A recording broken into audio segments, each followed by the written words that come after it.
5 fakta terbaru soal konten horor Sarah Wijayanto di YouTube.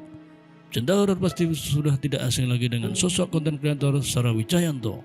Lewat diari misteri Sarah, wanita kelahiran 6 Mei 1979 itu membagikan cerita-cerita menarik tentang makhluk tak kasat mata yang tentunya membuat merinding bagi penonton.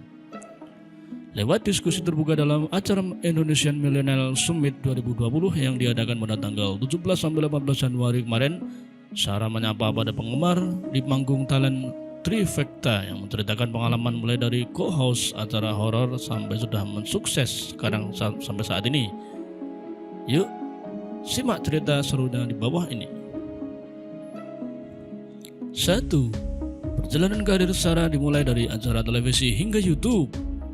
Sebelum fokus di diari misteri Sarah, istri dari Demian Aditya itu eksis sebagai co-host dalam acara televisi ternama. Seiring dengan berjalannya waktu, Sarah mendapat pelajaran dan pengalaman baru yang mendorong dirinya untuk membuat acara sendiri.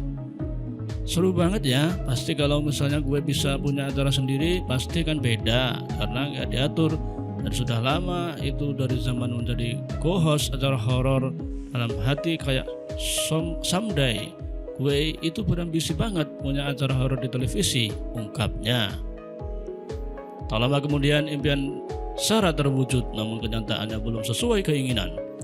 Menurut Sarah, masih ada aturan dan batasan dari televisi yang membuat dirinya tidak leluasa untuk berekspresi.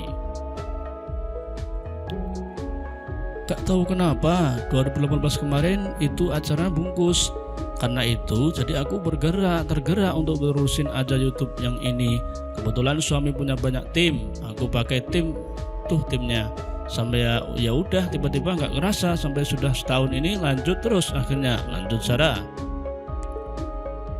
2. Dalam membuat konten, Sarah punya tanggung jawab yang besar. Sarah membeberkan bahwa kemampuannya untuk bisa berinteraksi dengan makhluk halus didapatkan dari kedua orang tuanya. Dalam membuat video, seluruh kejadian mistis dialami secara apa adanya tanpa mau dilebih-lebihkan oleh Sarah.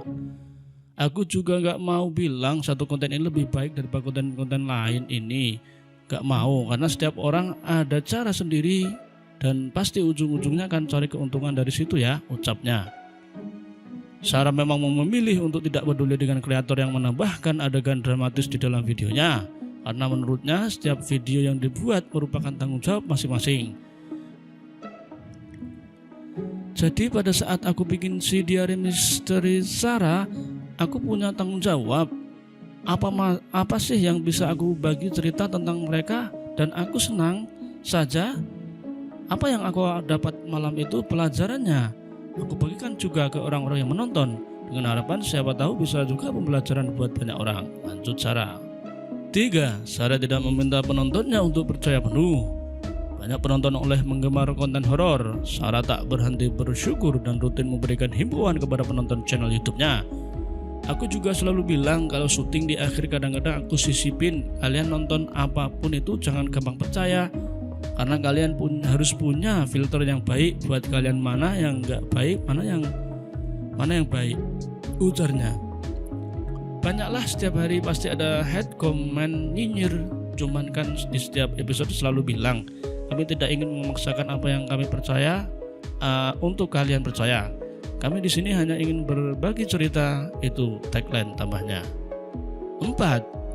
Gak berniat untuk menakut-nakuti penonton. Sarah mengambil angle berbeda dibandingkan dengan konten horor lainnya. Sarah justru tidak ingin menakut-nakuti penonton. Ia ingin menceritakan sisi berbeda dari makhluk yang tak kasat mata tersebut.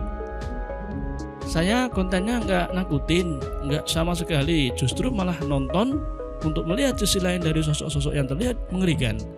Jadi kadang-kadang ada cerita pilu di situ, kenapa dia jadi seperti itu, dan mungkin ada juga yang dia bunuh diri, mengakhiri hidupnya, dan dia menyesal.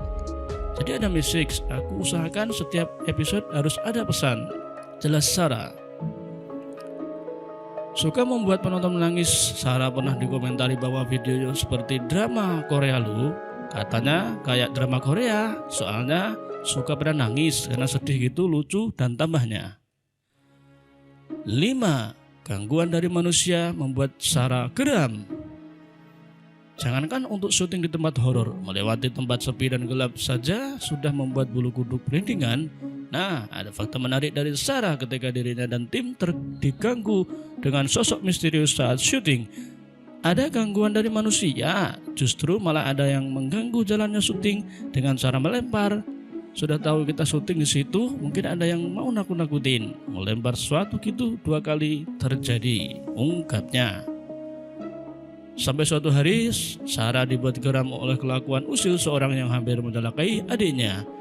Kita sudah malas banget karena kita ke situ kan proper izin. Kita sewa tempat, tiba-tiba ada bongkahan batu karena sudah bolong di atapnya, hampir banget kena adikku. Jadi bahaya kan? Aku nggak mau kalau sampai ada apa-apa sama kru aku. Jadi yang lebih membahayakan adalah justru orang, lanjut Sarah. Itulah fakta seputar Sarah Wijayanto yang belum banyak yang orang ketahui. Menarik sekali ya ketika seorang kreator bisa mengambil angle yang berbeda dari orang lain dan membuat konten horor dengan pesan positif di dalamnya. Salut deh untuk Sarah. Semoga bermanfaat. Jangan lupa like, comment, dan subscribe. Nugi Gagal. Assalamualaikum.